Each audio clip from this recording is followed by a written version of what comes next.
जय हिंद दोस्तों, वंदे मातरम। दिल्ली के ऐतिहासिक लाल किले के पास में 10 नवंबर को हुए भयानक कार बम धमाके ने पूरे देश को हिला करके रख दिया है।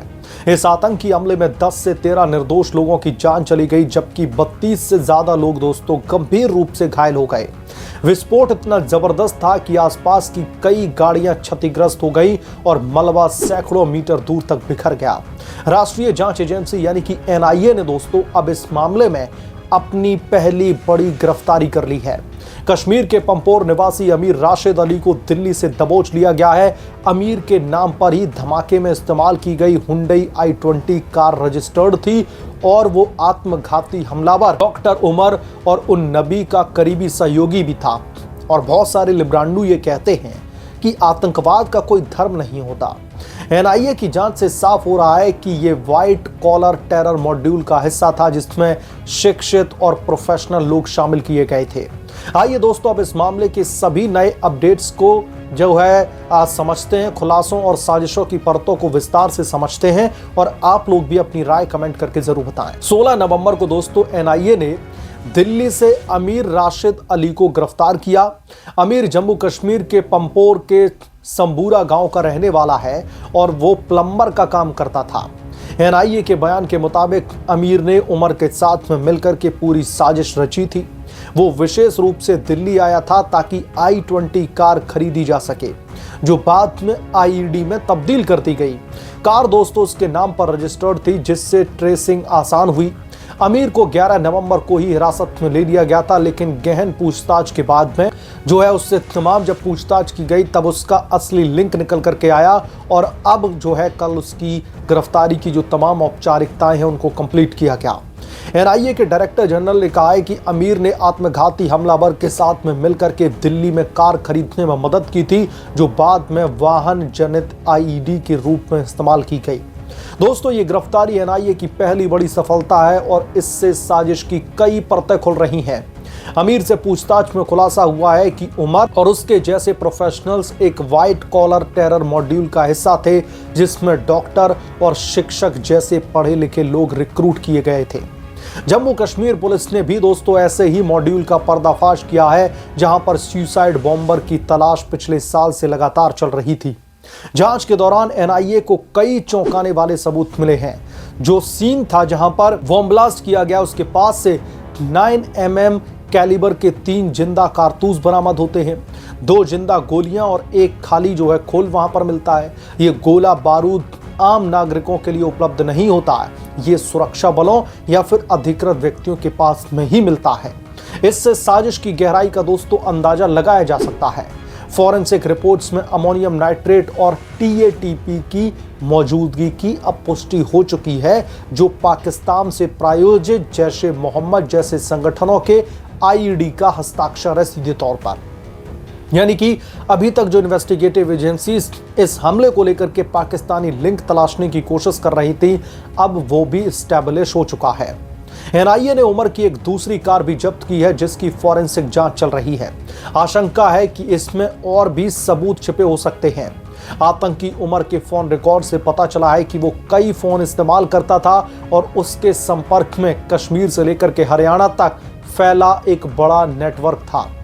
दोस्तों ट्विटर पर वायरल एक पोस्ट के मुताबिक अमीर और उमर के बीच में संचार ट्रेस जो है हो गया था, जो साजिश की पुष्टि करता है। इन्वेस्टिगेटिव एजेंसीज ने इस संपर्क को ट्रेस कर लिया है।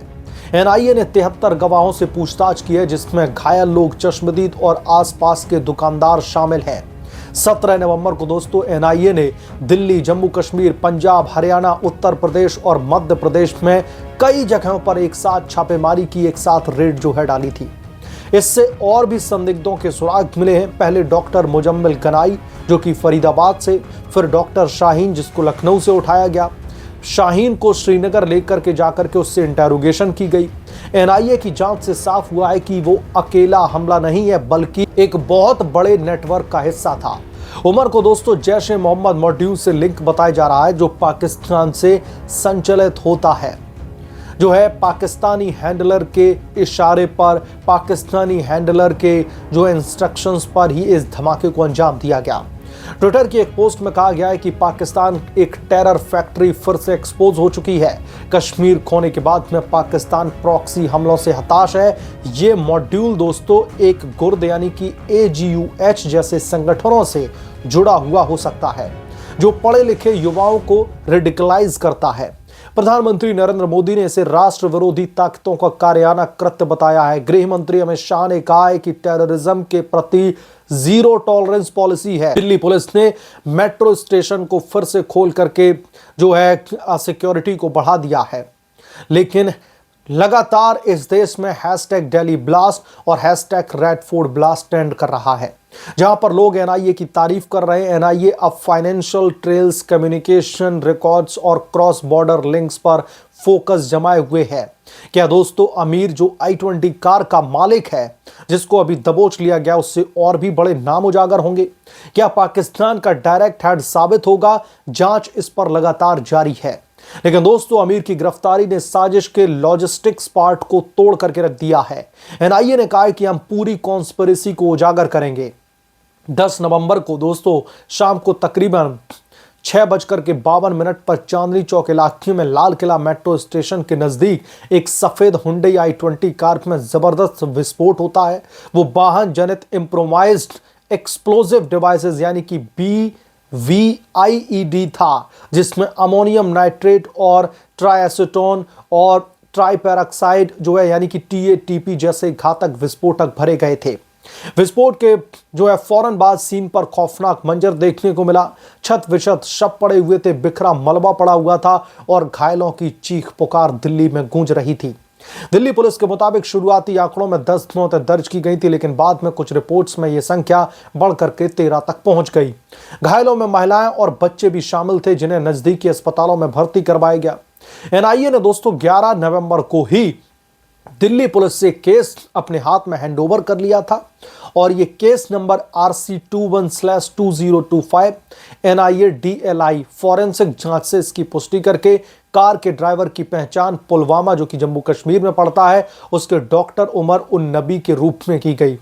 उमर हरियाणा के फरीदाबाद स्थित अल फलाह यूनिवर्सिटी में जनरल मेडिसिन विभाग में असिस्टेंट प्रोफेसर था। DNA टेस्ट से उसकी पहचान मां के सैंपल से मैच कर गई है। सीन पर मिले अवशेषों से पता चला है कि उमर का पैर स्टीयरिंग व्हील और एक्सीलरेटर के बीच में फंस गया था, जो साबित करता है कि वो ही कार चला रहा था। जब विस्फोट हुआ तो NIA ने इसे सुसाइड बॉम्बिंग करार दिया, जो दर्शाता है कि उमर जानबूझकर के खुद को उड़ा करके ले गया था। तो अब इस मामले में एक के बाद एक इन्वेस्टिगेटिव एजेंसीज के जो खुलासे हैं वो दरअसल लोगों को चौंका रहे हैं। और इस मामले में जो लोग उम्मीद लगा करके बैठे थे कि ऐसा कुछ खुलासा होगा, वही खुलासा होगा। अब इस पूरे के पूरे टेरर मॉड्यूल के जो लिंक हैं वो पाकिस्तानी आतंकी संगठन जैश-ए-मोहम्मद से लिंक होते दिख रहे हैं।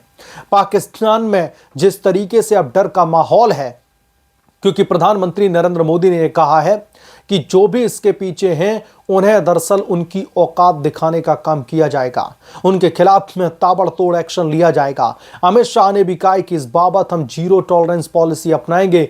इसलिए पाकिस्तान में भी अब ये डर का माहौल है कि पता नहीं भारत से कौन सी कब मिसाइल या फिर राफेल जो जेट है वो आकर के पाकिस्तान में इन आतंकियों के आका के खिलाफ में तबाही का मंजर दिखाएगा। बहरहाल इस पूरे के पूरे प्रकरण को लेकर के आपकी क्या राय है, आप क्या सोचते हैं, हमें कमेंट करके जरूर बताएं।